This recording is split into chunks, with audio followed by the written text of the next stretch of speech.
de novo, você nos dá essa oportunidade de ouvi-la, não é? Sobre um tema tão importante, a gente tem várias pessoas aí que estão seguindo a gente, né? Que nós convidamos, então fique à vontade. Você sabe, já como você já é da casa, então se você quiser se apresentar, porque tem pessoas de fora, então, por favor. Bora lá. Bom, boa noite a todos e todas as pessoas aqui presentes, né? É um prazer novamente estar nessa atividade. Eu vou me apresentar formalmente, para quem não me conhece.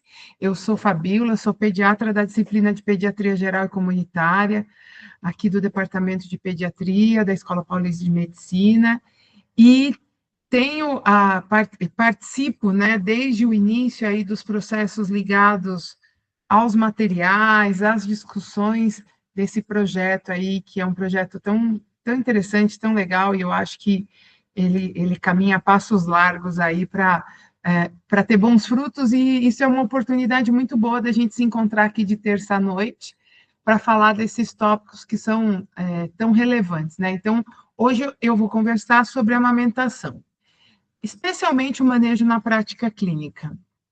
Obviamente, 1 hora, 40 minutos, falar de amamentação é um esboço, quase uma provocação, ainda mais para um grupo como esse, que tem muita experiência com a questão da amamentação, né? Então, vou começar a contar essa história junto, até para a gente poder relembrar algumas coisas, reforçar outras, e no final abrir aí para perguntas, comentários, que venham aí de vocês. Bom, primeiro de tudo, nunca é demais dizer como é ou qual é a recomendação de amamentação no Brasil, né? A recomendação de amamentação no Brasil, alinhada à recomendação da Organização Mundial da Saúde, do Ministério da Saúde, Sociedade Brasileira de Pediatria, é que o aleitamento materno aconteça de forma exclusiva por 6 meses de vida e seja complementado com outros alimentos até 2 anos ou mais, né? Então, essa é a recomendação oficial aí que a gente tem. Obviamente, isso é bem importante, cada situação é uma situação, então, eu gosto sempre de dizer que para a amamentação é muito importante que a gente tenha uma caixa de ferramentas cheia de possibilidades que vão se encaixar para aquela história, para aquele momento de cada família. Mas também é muito importante que a gente entenda que a gente está aquém das recomendações de aleitamento materno no nosso país, apesar de ter melhorado, e que existem muitas barreiras ainda a serem enfrentadas para que a gente atinja a meta da Organização Mundial da Saúde, que é até 2030, que a gente consiga ter aí por volta de 70% das crianças amamentadas de forma exclusiva, né? Falando em indicadores de amamentação no Brasil, eu trago para vocês aqui um gráfico histórico com os principais estudos que avaliaram o aleitamento materno ao longo das décadas no nosso país, né, estudos populacionais, e eu gosto sempre de citar aqui o primeiro de todos, que é um levantamento da Pesquisa Nacional de Demografia e Saúde de 1986, um grande estudo nacional, que mostrava lá que uma criança nascendo mais ou menos no meio da década de 80, tinha só 3% delas em aleitamento materno exclusivo até o 6º mês de vida, e menos de 5% delas em aleitamento materno exclusivo até o 4º mês de vida, né? Então, se a gente for olhar, e eu sou final da década de 70, a chance de nós que nascemos nesse período aí, de sermos amamentados, era praticamente uma agulha no palheiro, né? Então, a chance era muito pequena. A partir disso, de vários movimentos, e eu já vou mostrar políticas públicas integradas, que vêm até os dias atuais, os anos e as décadas passaram e nós conseguimos observar claramente um aumento importante de todas as categorias de amamentação no nosso país, né? Então, já nos anos 90, isso aumentando para 23% no exclusivo, 44% no complementado até 24 meses ou mais.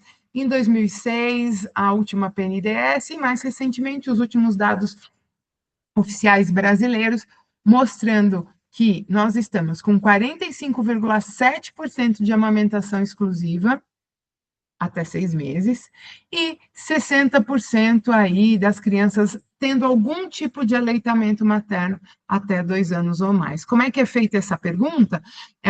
O Enani, ele fez um levantamento para mais de 1.500 municípios de todo o país e pergunta para a mãe o dia de ontem, se o bebê mamou no peito, se só mamou no peito, se comeu alguma outra coisa. Então, é um recorte quando você pergunta do dia de ontem, mas uma estimativa bem importante, né? Como eu disse, a gente teve um aumento relevante. Entretanto, se a gente for olhar, a gente está um pouco estagnado nos últimos 20 anos, então a gente tem que prestar bastante atenção nisso, e, ao mesmo tempo, ainda aquém da recomendação da Organização Mundial da Saúde. Mas continuamos caminhando juntos nesse momento, né? Dentro das questões ligadas à alimentação da criança, mais uma vez, é muito importante que todos nós conheçamos, né, que a gente conheça os guias alimentares para a população brasileira, vale para qualquer situação. Então, assim, os grandes princípios aqui sobre os guias alimentares, especialmente da criança menor de 2 anos, que é um pouco o foco do que a gente vai conversar agora, eles versam sobre a importância da amamentação exclusivamente até 6 meses e com outros alimentos por 2 anos ou mais, sendo que essa alimentação ela deve ser variada, respeitar características culturais de cada região, mas essa combinação e essa força com o melhor nível de evidência possível está prevista aqui nos nossos guias alimentares mais recentes. Então, a evidência científica, a importância disso, hoje está claramente documentada quando a gente vai olhar aí as recomendações oficiais, né? Mas o que é mais importante nesse sentido, né? Que eu fiz um recorte para a gente ver. É que quando a gente olha essa foto, é importante que a gente lembre que o leite materno, ele é muito mais do que um alimento, né? Essa foto é uma foto que eu gosto muito de usar em aula, que é olhar essa relação, essa gota, como se fosse um tecido que comunica mãe e bebê, e que tem carboidrato, como eu tenho nessa figura, né? A gente tem no leite materno carboidrato, gordura, proteína, um monte. A gente tem micronutrientes, ferro, vitaminas, um monte. Tem bactérias vivas, tem células e tem substâncias que influenciam na expressão dos genes desse bebê. Então, é uma conversa muito importante e delicada, e o leite materno é um alimento que ele traz vários fatores que protegem a saúde da mãe e do bebê em curto e longo prazo. Então, a gente tem a recomendação, hoje a gente entende que o leite materno é um tecido, e em cima disso tudo, a gente tem uma série de efeitos benéficos em curto e longo prazo, né? Quando eu olho para as crianças, por exemplo, e aqui é muito importante que a gente tenha essas informações quando a gente conversa com as famílias, né? Porque parece que assim, não, todo mundo sabe. Não é verdade que todo mundo sabe. Muitas vezes as famílias não têm essa informação dada de forma tão clara. E a gente lembrar, né, que nós que lidamos com a saúde, a nossa palavra tem um peso muitas vezes muito maior do que a gente pode imaginar. Crianças amamentadas, e aí em várias modalidades, aqui, algum tipo de aleitamento materno exclusivo por mais de 3 meses, aleitamento materno por 6 meses ou mais com outros alimentos. Então, aqui, várias modalidades diferentes, né, que é um compilado dos estudos aí, nessa revista, publicado nessa revista do Lancet. Crianças amamentadas ficam menos doentes. Isso é fato. Criança que mama no peito interna menos, tem menos infecções de vias aéreas superiores e inferiores, tem menor risco de doença diarreica. Isso é um fato historicamente comprovado. O que se tem mais recentemente, que aí vale muito a pena a gente lembrar, é que a amamentação também protege a criança das doenças crônicas não transmissíveis, obesidade, diabetes, algumas doenças alérgicas e até alguns tipos de tumores frequentes na infância, como as leucemias, né? Não é uma prevenção absoluta, mas é uma redução de risco. E redução de risco é muito importante, especialmente quando a gente está falando de doença em longo prazo. Quando eu olho para a mulher, então, os estudos mostram aí relevância da amamentação para a redução do câncer de mama e para algumas questões ligadas a diabetes e tumor de ovário, né? Isso por meio das meta-análises. E dentro desse arcabouço, onde é que a gente está, né? Quando a gente olha a questão da amamentação, é importante que a gente lembre que amamentar não é uma escolha individual da mulher. Ela pode querer amamentar, mas ela pode não conseguir fazer como ela gostaria, porque a gente tem uma série de fatores que interferem, né? Então, desde o pré-natal, não é só a orientação, mas é onde nasce o bebê, como foram feitas as primeiras orientações, se ela tem um apoio dentro de casa, da família, se ela vai voltar a trabalhar, quando que vai voltar, se o local tem sala de ordenha, se ela tem cuidado na atenção primária, na atenção básica. Então, lembrar que aqui dentro desse arcabouço de políticas públicas, dentro do Sistema Único de Saúde, a gente tem uma série delas integradas e intersetoriais no cuidado da saúde da mulher e da criança, que, entre várias questões, tem a ver com a amamentação, né? Então, isso é como se fosse, ela percorre uma história, é uma história importante. Só que dentro dessa história, que todos nós aqui, de alguma maneira, já entramos em contato, começando pela Rede Aline, o cuidado pré-natal, o Hospital Amigo da Criança, agora a questão da extensão da licença paternidade, aí já no Senado, aprovada no Senado, buscando a implantação, as cadernetas da criança, a política nacional de atenção integrada à saúde da criança, e até lá na rede da educação, né, com muitas creches hoje, aceitando, recebendo leite para oferecer para os bebês que permanecem lá, a gente tem que lembrar que a gente tem que estar sempre pensando sobre isso, então a mobilização social é algo extremamente relevante. E eu queria aqui contar para vocês um pouco sobre a NBCal, porque é uma coisa que, quando a gente vai falar de amamentação e manejo, muitas vezes a gente não fala, mas ela é essencial. É que é como se fosse um guarda-chuva protetor que muitas vezes a gente nem percebe. É como uma camada de ozônio. Ela está lá, a gente não vê, mas provavelmente é uma das questões que mais protegem no nosso país a amamentação, a proteção e a promoção. Vamos falar um pouquinho dela, porque ela envolve todos nós, né? A NBCal, que é a norma, eu vou falar rápido, mas não se assustem, a gente pode usar o codinome, o nickname, né? O apelido de NBCal, ela é lei, ela é uma lei que surgiu lá em 1981, junto aí, né, com programas da Organização Mundial da Saúde, que queriam proteger a amamentação no mundo como um todo, tendo em vista os baixos índices aí que eu já mostrei na década de 80. Ela é a norma brasileira de comercialização de alimentos para lactentes e crianças de primeira infância, bicos, chupetas e mamadeiras. Resumindo, NBCal, inspirada na OMS, implantada no Brasil desde 1981.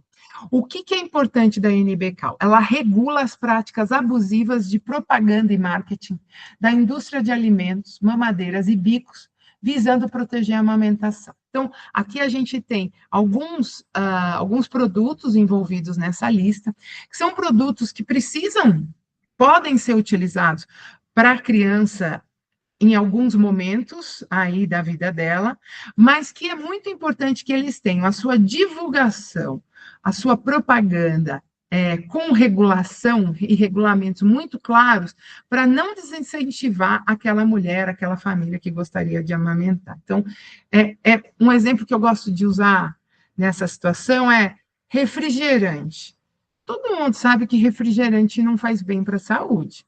Mas por que, mesmo sabendo disso, as vendas de refrigerante continuam aumentando muito de geração para geração?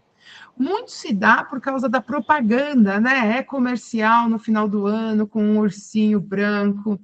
É um preço convidativo, quer dizer, a gente sabe hoje em dia que o preço do refrigerante, a gente tem mais imposto na água do que no refrigerante, a gente tem isso na propaganda na televisão, a gente tem isso em revista, então isso é um fato importante quando a gente pensa em refrigerante.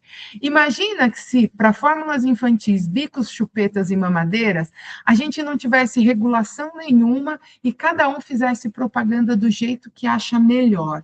o quanto que a gente teria de desincentivo à amamentação, mesmo nas famílias que gostariam aí de seguir com a melhor recomendação possível para o seu bebê. Então, a NBCal é isso. Aqui, por exemplo, estou mostrando para vocês uma propaganda, um cartaz na Farmácia do Trabalhador de Pernambuco, que viola a NBCal. Quer dizer, quebra, infringe a lei, que é você colocar uma lata de fórmula infantil, dizendo que deixa seu bebê mais forte e um bebezinho com uma luvinha de boxe na mão. Então, a mensagem aqui é clara. Então, isso é proibido. Uma vez detectado isso é retirado e a empresa que vende, a farmácia, ela é punida. Que está muito claro que está dizendo, olha só, o seu leite é fraco. É uma mensagem subliminar, mas que entra na cabeça da mulher, entra na cabeça de quem amamenta, de uma forma muito intensa, desincentivando, desencorajando e trazendo insegurança durante esse processo, que é fundamental que conte aí com segurança, com apoio e com esse olhar ampliado para essa questão, né? Então, eu queria lembrar vocês que todos nós temos que estar atentos à questão da NBCal, porque, como profissional de saúde, como cidadão, como mãe, como filho, a gente tem que apoiar, a gente tem que defender, porque é uma estratégia central no nosso meio. Aqui um exemplo, só para vocês terem uma ideia, sobre a função da NBCal sobre rótulos, né? Essa aqui é uma lata de fórmula infantil vendida no Brasil, que agora não é mais vendida essa marca, mas no passado era, e o rótulo é regido pela NBCal. Então, tem aqui uma frase de advertência, dizendo que o aleitamento materno é a melhor opção para o bebê, tem um rótulo aqui com algumas informações técnicas, DHA, área, luteína, perfeito. Esse mesmo produto, exatamente idêntico, só que vendido nos Estados Unidos, em alguns países da Ásia, que não tem NBCal, ou nenhuma legislação parecida com a NBCal, o rótulo é completamente diferente. Então, a empresa, para vender mais, ela coloca um ursinho fofo aqui, porque todo mundo que já amamentou ou viu alguém amamentando sabe que o bebê mama de hora em hora mesmo, que não é fácil ficar acordado o tempo todo para quem dormia a noite toda. Então, talvez, se tomar essa fórmula aqui, talvez ele durma a noite inteira, que nem esse ursinho, né? Então, quase como se fosse uma alegação que isso vai fazer dormir melhor, a criança dormir melhor. Isso é proibido no Brasil. A gente não vai ver lata de fórmula infantil, a gente vai ver de alguns outros produtos para criança, mas latas de fórmula infantil com esse tipo de imagem. Assim como algumas alegações, só para não dizer que são fórmulas infantis só, né? Mas quando a questão é a chupeta, por exemplo, né? Algumas crianças vão usar, outras crianças não vão usar a chupeta, mas aqui uma chupeta de uma marca conhecida, vendida aqui no Brasil. Então, a embalagem dizendo do que se trata, a idade, bisfenol A livre, beleza. Aqui, essa mesma marca, né, e uma chupeta vendida nos Estados Unidos, onde a primeira coisa que a gente consegue ler é que ela foi desenhada para manter o seu bebê calmo. Ela foi desenhada para manter o seu bebê calmo. Isso é uma alegação que a gente sabe que muitos bebês podem fazer confusão de bico quando utilizam a chupeta, né? E mais do que isso, né? O uso exagerado da chupeta, como se toda vez que o bebê chora, ele precise ser acalmado por meio de uma chupeta, de uma sucção nutritiva ou não nutritiva. Então, esse rótulo aqui é proibido pela NBCal. Tá? Passada essa primeira leva, né, que tanto a gente diz qual a recomendação, como a gente diz a importância do leite materno sendo mais do que um alimento, sendo um tecido, de todos os desfechos, né, relacionados à prevenção de doenças em curto e longo prazo, de como a gente tem políticas públicas que são importantes há décadas no Brasil, tanto que a gente melhorou os nossos indicadores de aleitamento materno, mas a gente não deixou de ter riscos dentro dessa história. A partir disso, eu começo a entrar, então, na anatomia da mama, na fisiologia da lactação, e em cima dessa questão, alguns pontos que vão ser importantes para o manejo, né? Um outro grande desafio, vale a pena a gente citar aqui, hoje, para a questão da amamentação, é o emprego não formal para as pessoas que amamentam, né? Então, a gente fala de licença maternidade, a gente fala de licença paternidade, mas para você ter, né, para as famílias terem esse direito, é muito importante que eles tenham emprego formal. Coisa hoje que a gente sabe que não está tão fácil assim, né? Então, muitas vezes a mulher, e eu vou falar de colegas nossas, pediatras, residentes que estão terminando agora, que quando vão trabalhar, não tem mais, elas são todas contratadas como PJs, né, autônomos, e quando tiverem seus bebês, não vão poder, a não ser que se organize muito, guarde dinheiro, né, faça uma organização nesse sentido, eles não vão ter licença amamentação aí, como as gerações anteriores tiveram, né? Então, vocês veem que vão surgindo novos desafios conforme a gente avança aí, e quanto mais desafio a gente tem, mais a gente deve conhecer soluções para eles, né? Bom, vamos começar um pouquinho a falar da anatomia da mama. Muitos de vocês conhecem isso muito mais do que eu, mas eu vou encadear uma sequência de ideias para a gente chegar lá no manejo, né? A primeira questão que vale a gente lembrar é que a mama é um tecido, né? É um órgão bastante complexo. A gente tem os ductos mamários, as glândulas mamárias, tem o tecido de sustentação, tem toda a estrutura muscular dentro disso. Muitas vezes as famílias acham que a mama é como se fosse um saquinho de leite, daquele leite A e B, que eu morei anos no interior, então eu lembro que a gente carregava aquele saquinho. Então, as famílias, às vezes, elas não são obrigadas a conhecer a anatomia, né? Elas acham que o leite está guardado lá, então mama maior vai ter mais leite, mama menor vai ter menos leite, se a mama está vazia, não produz leite. Então, a primeira informação que vale a gente dizer, olhando para esse slide, é que grande parte do leite é produzido enquanto o bebê mama.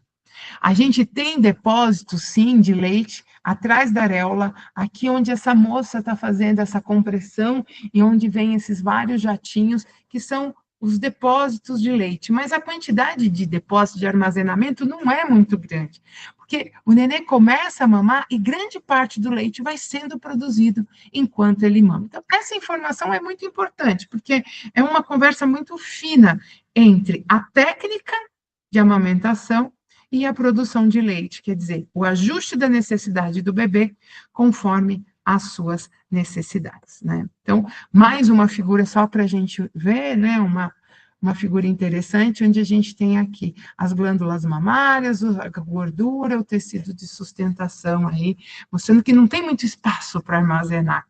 Então, a gente tem que dar essa informação é bem importante. E durante a fisiologia da lactação, vou fazer um resumo bem breve aqui, só para a gente poder lembrar um pouco disso para usar lá no manejo. A fisiologia da lactação, ela tem 3 estágios mais claramente descritos, né?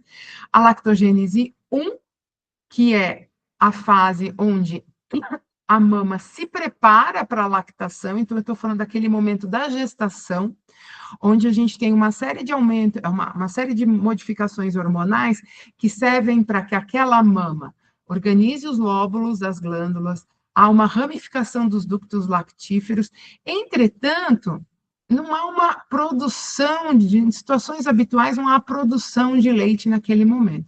É a preparação da mama para aquela fase de lactação, de amamentação que virá depois. Só que a mama muda, né? A anatomia, ela fica maior, a mulher sente ela mais pesada, há um aumento da rede venosa, então, claramente, há uma modificação. Quando o bebê nasce bebê e placenta, e aí acontece a chamada pojadura, né? E mais uma vez, uma série de modificações hormonais, onde a gente vai ter a liberação da ação da prolactina e ocitocina e começa a produção e liberação de leite por um mecanismo endócrino, né? Então, endocrinologicamente falando, a lactogênese 2 acontece e o primeiro leite que vai surgir dentro desse processo é o colostro, né? Que muitas vezes as mulheres nem identificam, se não forem orientadas, que aquilo é leite, né? Como assim?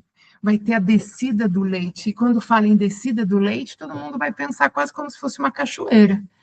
E o que vem algumas horas ou dias depois é um líquido gosmento em pequena quantidade. Então, esse ajuste de linguagem também é muito importante. A informação no momento certo, ela diminui a ansiedade, aumenta a chance das coisas darem certo. Então, isso sim, o colostro ele é muito importante e ele tem esse aspecto que nem leite direito ele parece, mas é muito importante esse momento, não só para a proteção do bebê, mas para que a gente consiga entrar na lactogênese 3, que aí sim é a chamada galactopoiese, onde o bebê suga e esvazia a mama, e há uma liberação de ocitocina, prolactina, com retirada de peptídeos supressores, e a gente entra naquele ciclo de bebê mama, explode a quantidade de prolactina circulante, a ocitocina permite a injeção de leite, e a gente vai entrando naquele ciclo de ajuste e de ajuste fino dentro dessa história.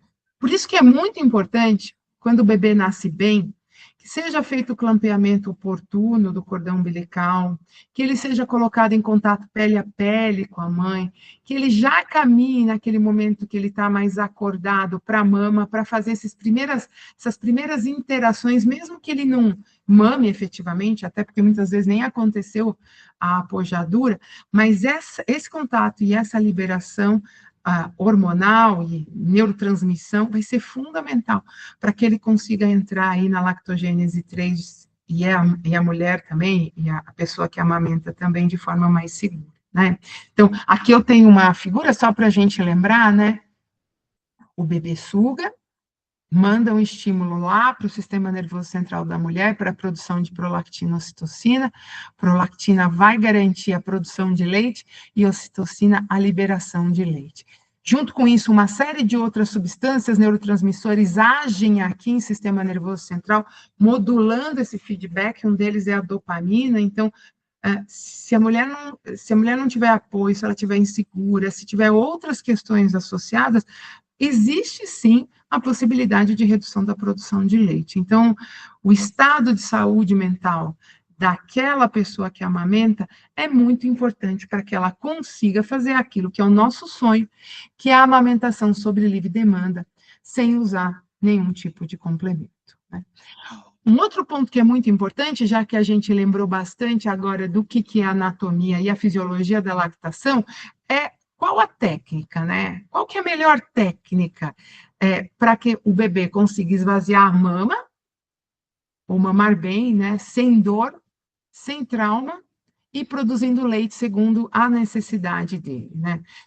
Não tem receita de bolo, você pode pôr um pouco mais de uma ou outra coisa, mas a gente tem alguns pontos chaves aqui que eu acho que vale a pena a gente lembrar. Quem já é experiente na observação da mamada, tem todos esses pontos chaves na cabeça, é que nem examinar, é que nem fazer uma história, é que nem fazer aquilo que a gente está aí no nosso dia a dia, cada um de nós fazendo de uma forma mais aprimorada.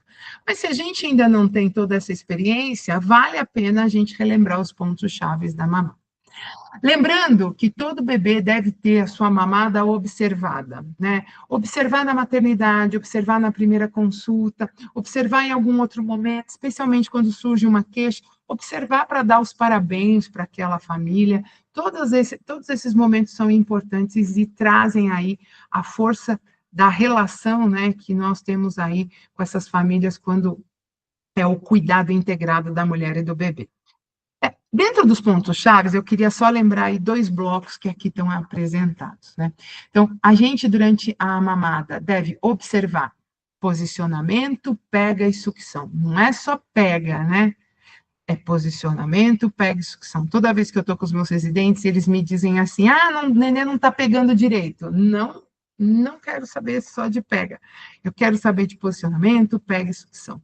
Ao mesmo tempo, como base dessa história, a comunicação, né? Comunicação verbal positiva, empática, respeitando a compreensão daquela família, muito mais ouvindo do que falando na grande maioria das vezes.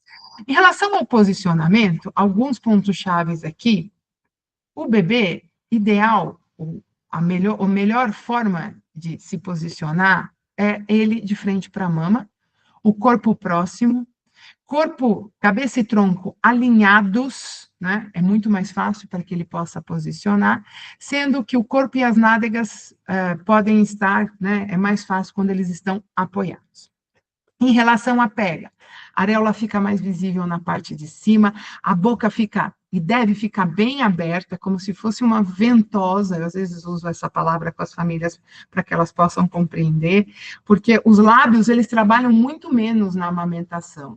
A gente vai ver que quem trabalha para remover o leite é a língua.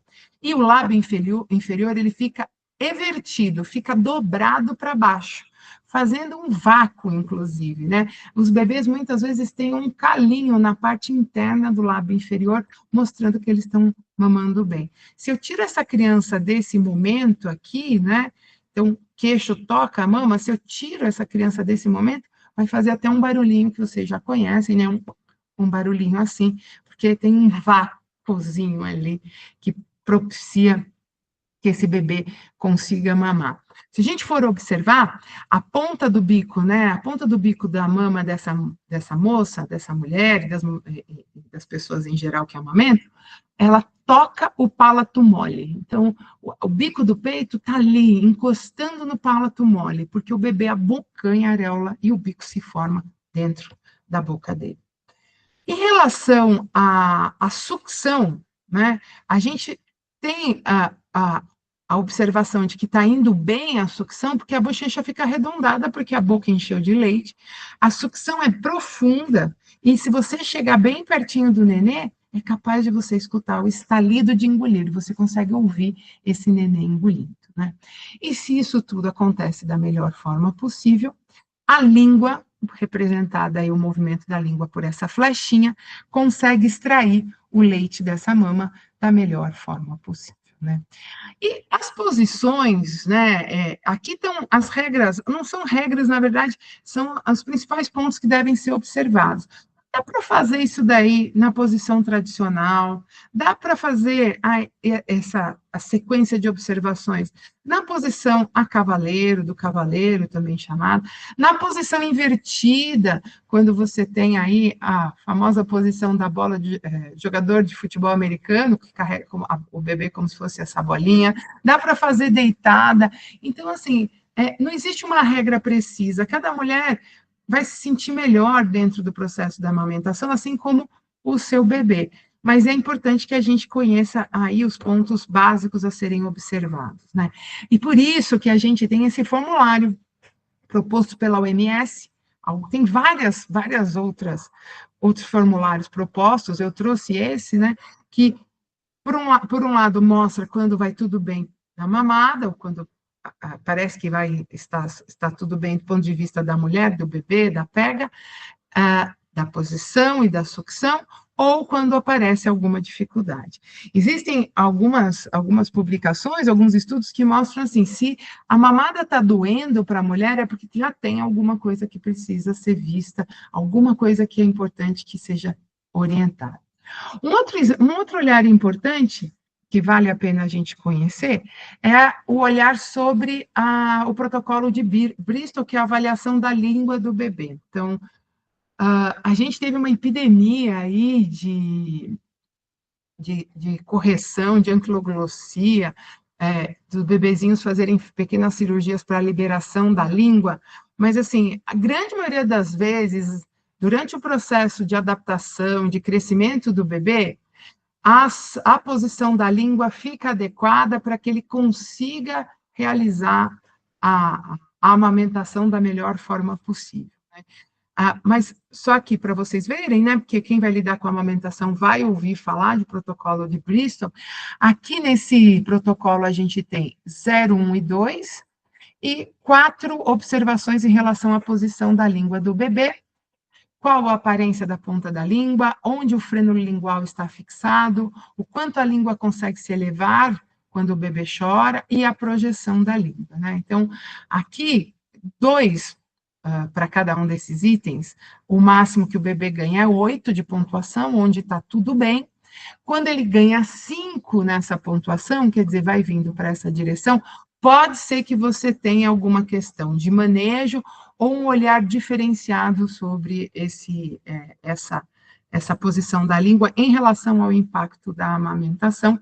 Hoje em dia, a gente é cada vez mais conservador nesse sentido, e o acompanhamento desse bebê vai mostrar o quanto que esse freio lingual curto pode ou não influenciar na amamentação, né? Aqui eu queria mostrar para vocês, um vidinho muito rápido, que ele é bem interessante, que mostra o movimento da língua. Tem uma vozinha de fundo aí, mas o movimento da língua durante a amamentação, né? Durante a amamentação, todos os músculos da língua funcionam aí de uma forma muito diferente. É como eu mostrei para vocês aqui, né? O bico o bico do peito, ele se forma dentro da boca da criança e a língua faz um movimento como se fosse uma onda para a retirada do leite nesse momento. Então, quando você tem aí essa questão de ser um freio lingual um pouco mais curto, às vezes isso pode interferir um pouco, mas a gente sabe também que o neném vai crescendo e essa língua vai se posicionando da melhor forma possível. Então, observar a mulher, entender como ela está, que tipo de mama que ela tem, se a mama é maior, se a mama é menor, se o bico é plano, se a areola é grande, e observar também esse bebê, a cavidade oral, a boquinha, como é que está, tudo isso também faz parte aí da nossa observação. Toda mulher precisa saber ordenhar e armazenar seu leite, né? Então, aqui está uma orientação geral, inclusive, que vocês podem consultar na caderneta da criança. Mas é importante que ela saiba que ela pode, quando não estiver em casa, ordenhar seu leite, guardar em temperatura ambiente até 4 horas, na prateleira da geladeira até 12 horas, ou 15 dias congelado, para oferecer para esse bebê na sua ausência, né? Então, é um aprendizado para todas, né?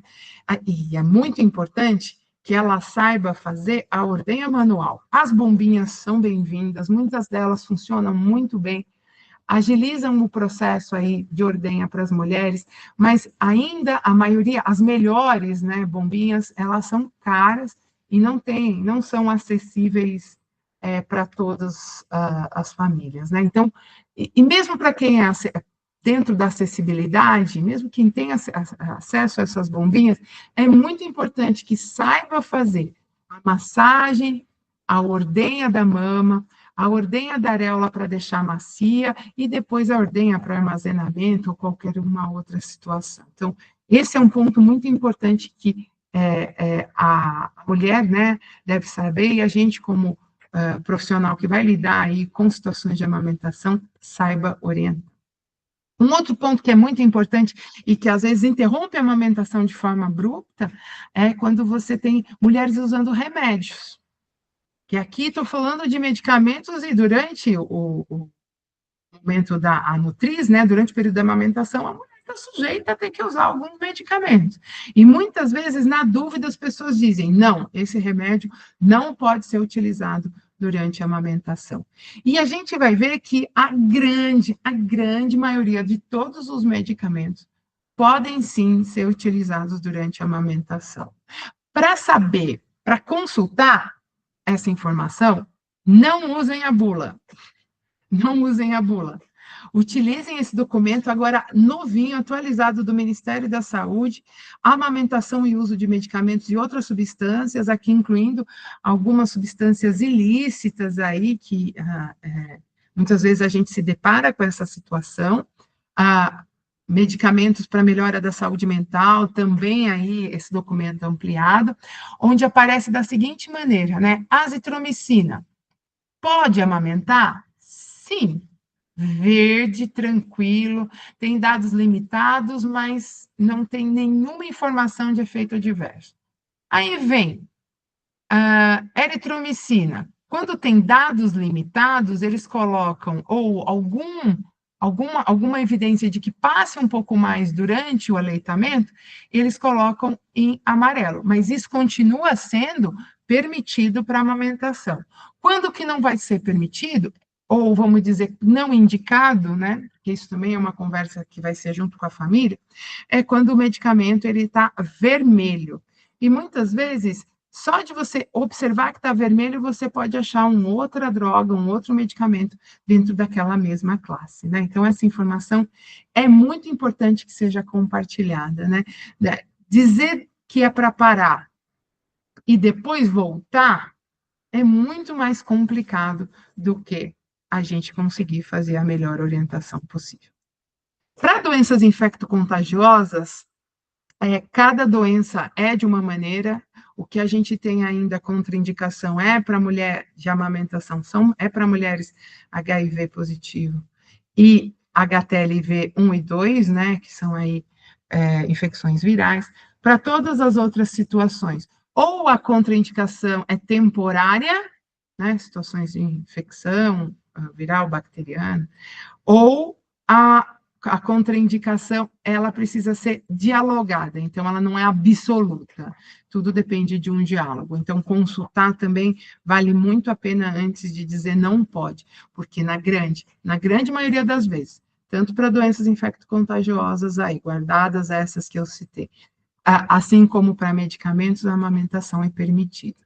O não, quando dito de forma não precipitada, ele pode ser aí determinante para a interrupção desse processo, né? Então, quando a gente fala de avaliar a amamentação, é muito importante ouvir a queixa, identificar a rede de apoio. Então, a pessoa que amamenta, ela não amamenta sozinha, ela precisa de uma rede de apoio muito ampliada, incluindo a NBCAL.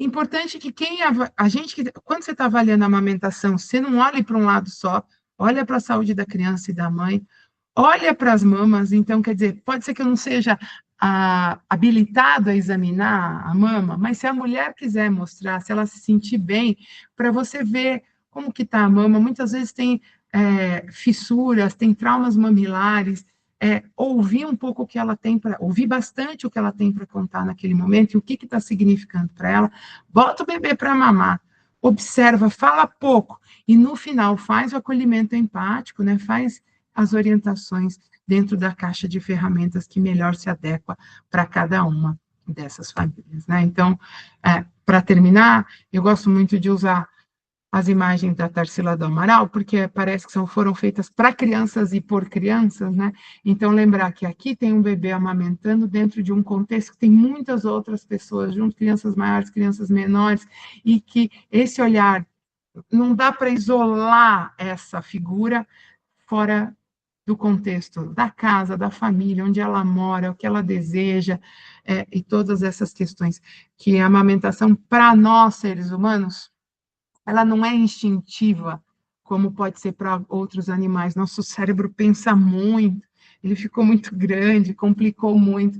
A gente precisa de todo esse arcabouço de proteção, junto com o manejo, né? Então, também não adianta a proteção se eu não entender a fisiologia, a anatomia, para que a gente consiga fazer a melhor orientação possível e apoiar no sucesso e no não sucesso da amamentação, porque muitas vezes isso não é uma escolha isolada para essa mulher. Não, na impossibilidade, quando não deu certo, trazer para aquela família as melhores opções possíveis dentro do contexto previsto para cada um. Muito obrigada. Fabiola, fabulosa, né? Como sempre, né, Fabiola? Excelente, adoramos, pelo menos assim, eu acho que traz, a gente não pode achar que é uma coisa simples, fácil, puramente, né? É fisiológico, mas a gente sabe que hoje a gente tem muitos desafios, né? E aí eu acho que quem está na atenção primária, principalmente, porque a mulher sai da maternidade, passa pouco tempo e vai embora para casa, né? E chega em casa é onde tudo acontece, é onde a gente precisa estar próximo mesmo, não é? Com essas informações que elas são, como você falou, é mais prestar atenção, observar para depois falar, né? Porque às vezes a gente quer falar um monte de coisa e não necessariamente é isso. Mas eu vou abrir para o pessoal fazer pergunta, se quiser trazer algum caso, alguma coisa que tenha visto, vamos tirar aí, aproveitar a Fabíola, o Leonardo, a Glaura, todo mundo aí para a gente poder esclarecer. Mas obrigada, Fabíola, foi ótimo, maravilhoso.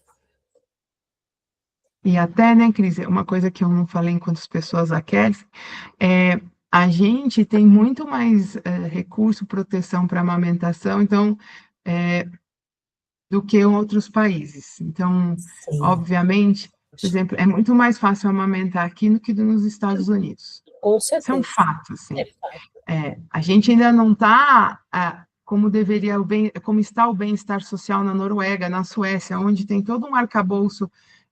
As pessoas têm menos desigualdade. Quando você tem menos desigualdade, você tem mais justiça na saúde também, né? Sim, Mas um grande centro disso é o Sistema Único de Saúde, é todos os documentos que a gente vem discutindo aqui, que eles não são desintegrados, eles trabalham juntos. Então, eu acho isso uma grande força, assim. Não é só a gente mandar as pessoas fazerem as coisas, ou exato. dizer para fazer. É você saber que você tem um banco de leite que vai te orientar, poder nascer no hospital amigo da criança, dizer que pode ter uma licença materna. É todas essas questões que juntas a gente caminha, né? Então, só para a gente trazer um olhar positivo também. A gente tem muito que melhorar, mas a gente não parte do zero. Então, nos Estados Unidos, fazer uma fofoca aqui, já que é para fofoca, a Gisele Bündchen, ela sempre foi muito criticada por amamentar. Ela morava em Boston, agora ela mora em Miami. Ela tem aí 3 crianças, né? O mais novo agora. E ela está sempre postando, prestem atenção quem segue a Gisele no Instagram, ela faz questão de botar foto dela amamentando. Você pode gostar dela, não gostar dela, mas ela põe foto lá. E lá nos Estados Unidos, as pessoas sempre acharam muito esquisita. Como assim essa modelo amamenta filho grande? É bonito de ver também, inclusive essa transformação fora. Eu vou dizer que eu tenho experiência de, assim, às vezes de grupos de mães, não é? Que, assim, até existe uma certa discrepância entre uma e outra, e principalmente as que moram fora do país, e principalmente americanas, a dificuldade que elas têm de compreender isso, né? A gente tem essa cultura, né? Que se a gente falar em questão cultural, eu acho que a gente também lembra as políticas que convergem para favorecer isso, acho que é inegável que a gente tem aqui, não é? Mas como você falou, outro desafio que é interessante, né? As profissionais liberais, a gente já falava disso, e agora tem os profissionais que optam por serem, né? Porque é um sistema que vem mudando, né? Em alguns hospitais, aí podem ser colegas médicos, a gente espera que a enfermagem não vá nisso na questão assistencial, que pode ser de outra forma, mas assistencial, mas que são as contratações por PJ, que trazem esse desafio para quem teria como oportunidade toda essa questão. Então, isso é uma coisa que a gente também tem que conversar, de que forma que ela pode se adaptar a esse desafio, né? Não tendo a cobertura tanto para a mulher como para o pai, e assim vai, né? Então, eu acho que é bacana, como também ninguém, que acho que a gente pode lá na frente, né, pensar realmente nesse manejo desses profissionais que precisam também ter, não é? E pessoas, não só profissionais, mas pessoas que trabalham e que não têm essa cobertura, como que poderia, mas que sempre tem oportunidade. Mas o que eu mais vejo é que o quanto que a gente precisa preservar esse primeiro mês, né? Eu falo que os primeiros 20 dias são cruciais, né? Porque dali você segue ou não, porque se tem coisa para acontecer, vai ser ali, né? Principalmente, né, com maior frequência, não que não possa acontecer depois. Mas eu vou deixar o povo perguntar, gente. Pode falar. Laísa. Oi, boa noite. Eu queria saber um pouco da experiência da senhora, se já aconteceu, com certeza aconteceu casos das mulheres falarem que não queriam amamentar. Porque das vezes que aconteceu comigo, eu fiquei muito dividida, porque mesmo sabendo que é a melhor escolha amamentar, eu também tenho um olhar pela autonomia da mulher, e aí eu fiquei me sentindo uma profissional da saúde um pouco frágil por não saber como aconselhar ou o que falar, sabe? Eu queria saber um pouquinho da postura da senhora em relação a isso. Laísa, muito obrigada pela pergunta. Todos nós já passamos por isso, viu? Só para te dizer. E aí a gente fica dentro é, desse dilema, né? Que você acha, e é o melhor, Mas aquela moça não quer, e muitas vezes não quer, não estou nem falando que não consegue, ela não quer. O que é muito importante, e muitas vezes ela não vai te contar por que ela não quer, está guardado ali dentro dela, e a não ser depois de muita proximidade, muito vínculo, que pode ser que ela traga. O que eu acho que vale para a gente é se colocar no lugar dela primeiro. Por que será que ela não quer? A gente sabe que tem mulheres que sofrem de violência, a gente sabe que tem mulheres que sofrem com experiências anteriores que não foram agradáveis. A gente sabe de muitas questões que podem estar ligadas a isso, que muitas vezes nem ela reconhece. A partir do momento que eu me coloco nessa posição, eu sei também que a gente vai ter opções para essas situações. Assim como a gente tem opções para os bebês que são filhos de mães com HIV positivo, que hoje ainda não podem receber aleitamento materno. Estou dizendo ainda hoje, porque tem um monte de discussão na OMS que daqui a pouco isso vai poder, mas tudo bem. A gente vai oferecer a melhor forma possível de alimentar este bebê, sabe? Até, Laís, uma coisa que eu acho que é bem importante, quando a gente vai perguntar, primeira vez que você conhece uma dupla, mãe e bebê, é perguntar como você está alimentando o seu bebê. Mais do que você está amamentando seu bebê, porque aí já aparece como um julgamento. Como você está alimentando o seu bebê? Esse tipo de pergunta já vai abrir assim uma cachoeira de coisas para ela te contar. Então, já aconteceu comigo, sim. Eu fiz esse posicionamento, não quis explorar, reorientei, pedi para voltar mais uma vez. E quando não queria, eu fiz a prescrição da fórmula quando era necessário, acompanhei a criança, firme e forte, observando essa família, e as coisas caminharam bem. Obrigada. A única coisa que a gente não pode fazer, que você falou muito bem, Laísa, é desrespeitar a autonomia da mulher, porque aí sim você vai trazer mais dor e sofrimento numa relação, num algum momento que aquilo não estava sendo possível. O Volney colocou, e acho que é bem isso, né, Fabíola, com todo o avanço que a gente está falando aí, mais de 30, quase 40 anos, né, de descoberta do HIV, não é? Quem viveu essa fase, né, não que eu seja tão velha, mas eu vivi essa fase quando a gente não sabia, não é? Eu estava terminando a enfermagem quando a gente se deparou com HIV, que era uma coisa assim, a gente não sabia. E hoje, que é um pouco o que o Volney está colocando aí, que é fabuloso, é isso mesmo. Hoje, com todas as medicações, tudo e o avanço que teve, apesar de nós não termos a vacina ainda, né? Mas o que a gente tem visto? A ausência de carga viral. E isso é uma grande oportunidade para o futuro mesmo, né? De quem sabe que isso você possa também melhorar essa condição e passa a não ser uma proibição exclusiva e tudo mais. Né? E principalmente em regiões remotas de muita pobreza, onde você não tem outro alimento, né? Então, eu acho que é o caminhar que a gente está percebendo que vai acontecer. Por enquanto ainda existe essa restrição, mas acho que não tão distante a gente está perto disso, Vonência, de mães indetectáveis. É isso, que a carga viral praticamente, né? A gente já falava muito. E a transmissão vertical que a gente está praticamente zerada, né? Então, a gente até comemorou ainda. Exatamente. Não, e é isso, né, Cris? Quanto mais a gente dá deixa que a pessoa possa escolher se quer ou não, né? Um pouco que a Laísa perguntou.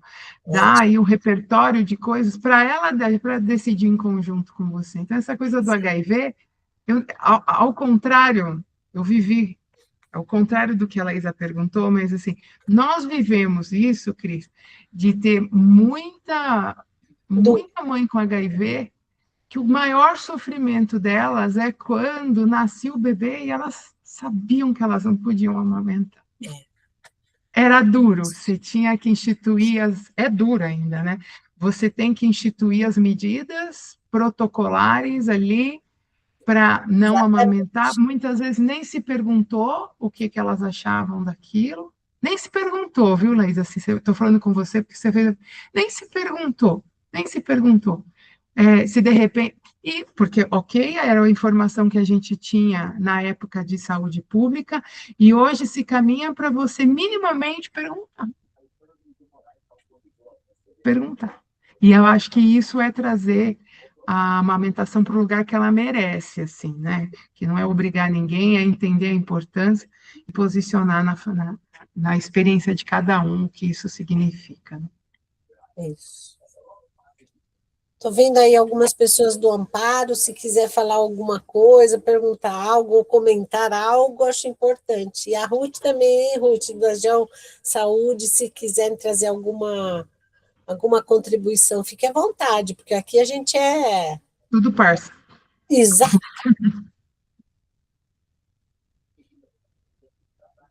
Acho que... Pode falar, Ruth. Boa noite, gente. Boa noite. Eu só queria fazer um adendo no que a Fabiola disse sobre o ouvir a queixa, né? Eu acho que isso, a gente vive hoje momentos tão corridos, assim, tão difíceis, né? De tanta correria, e essa questão de ouvir a paciente, ouvir a mãezinha, ou em qualquer momento, né, que esteja inserido, ou a orientação, ou ajudar mesmo ali no assistencial, no pós-parto, é muito importante, né? A gente tem visto assim, a gente é tão engolido, né, por tantas loucuras do dia a dia, e essa questão de ouvir a queixa, eu achei isso já é uma sensibilidade, né, que a gente precisa ter no nosso dia a dia.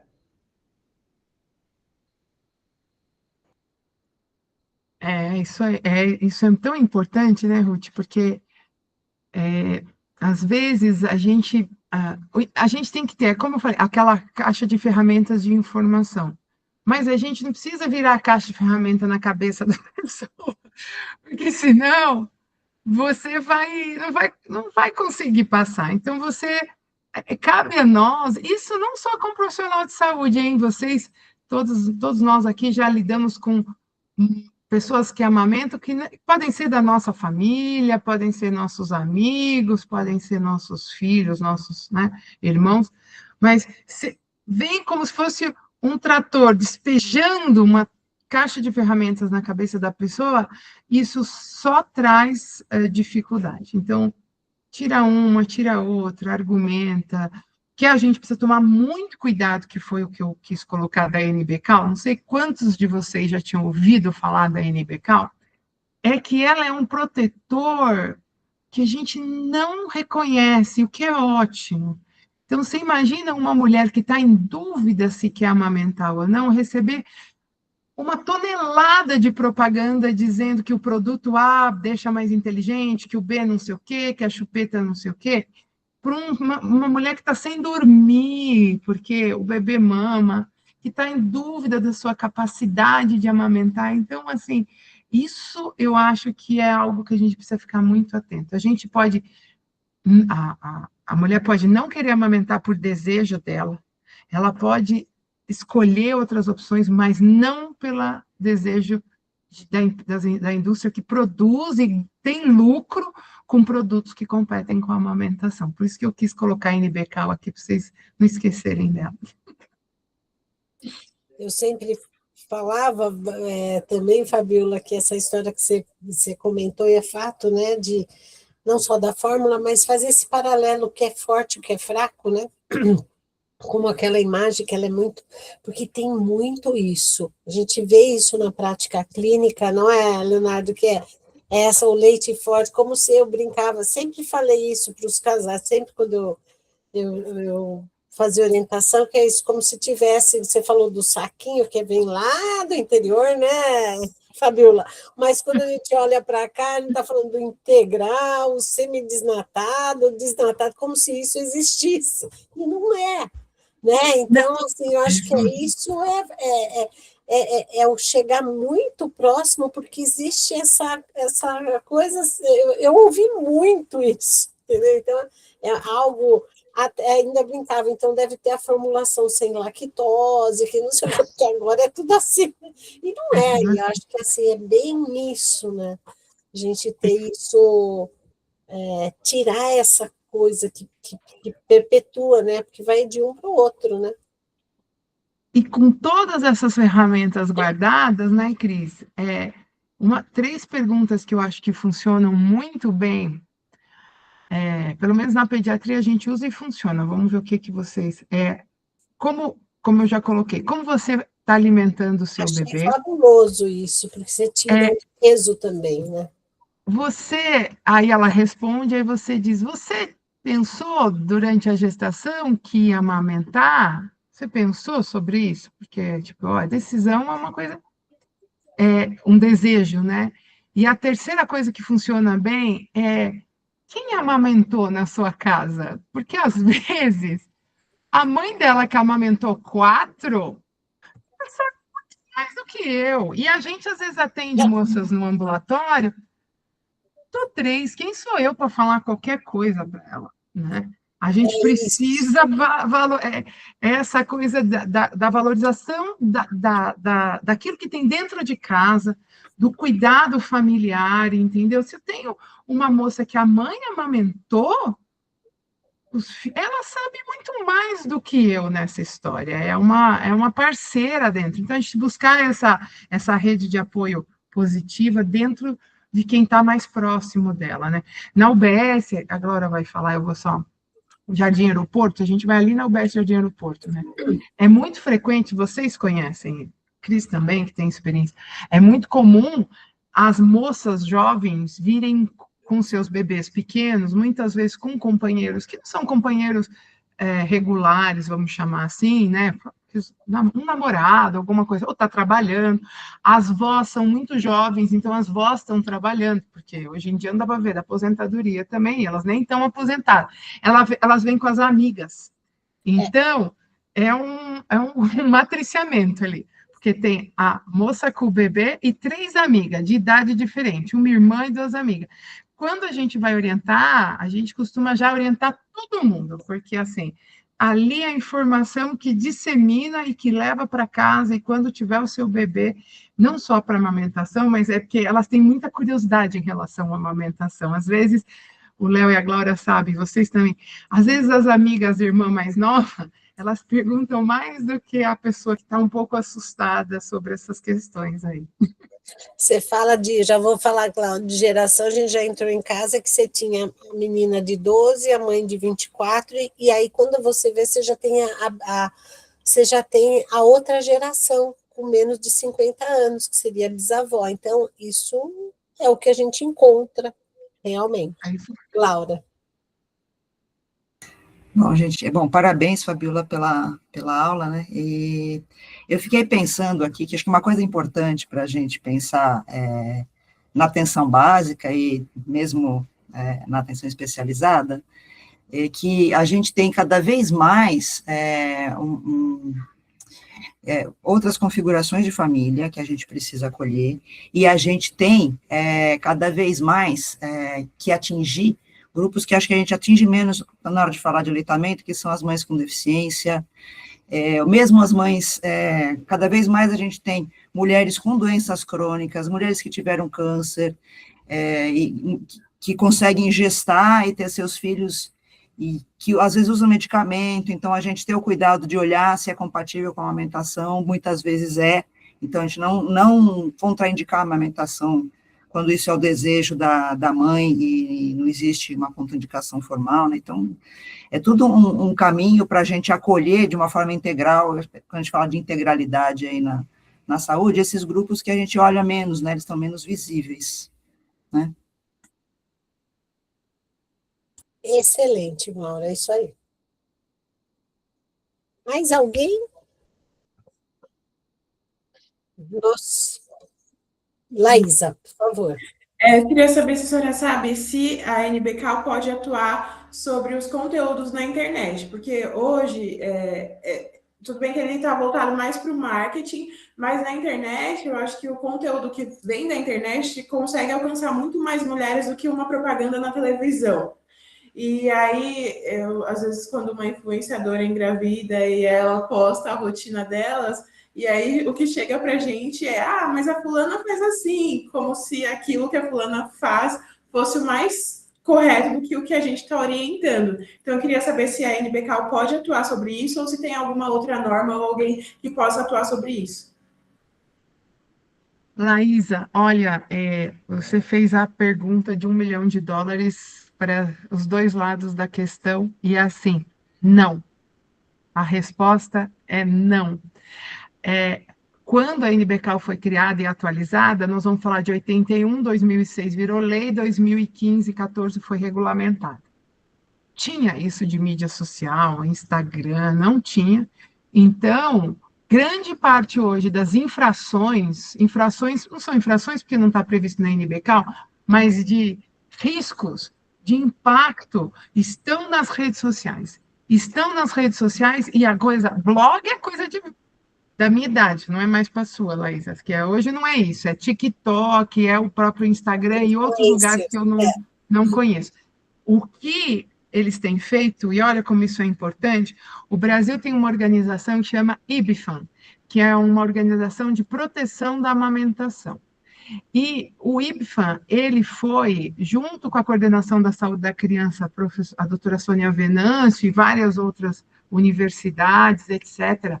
O ano passado, na OMS ONU, né, na FAOMS, que teve uma reunião do mundo, olha como sua pergunta é importante, uma reunião de várias entidades do mundo todo para regulamentar esse tipo de questão no ambiente virtual. Então, vai sair em breve uma regulamentação sobre isso.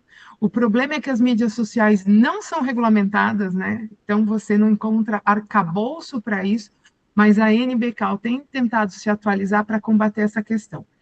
Só que nós estamos há 1 milhão de anos atrás. Há 1 milhão de anos atrás. A gente tem influenciadoras com 7 milhões, 20 milhões de seguidores que fazem chá de revelação, patrocinados por empresas de fórmulas infantis.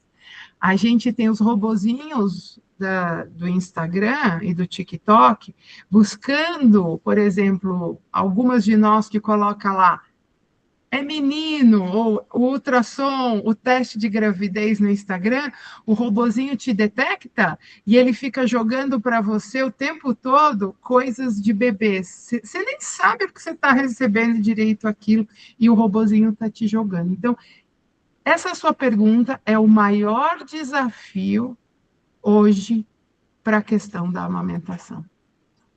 E nem só para esse tema, né? Eu posso falar assim, Cris, quantas vezes eu quiser.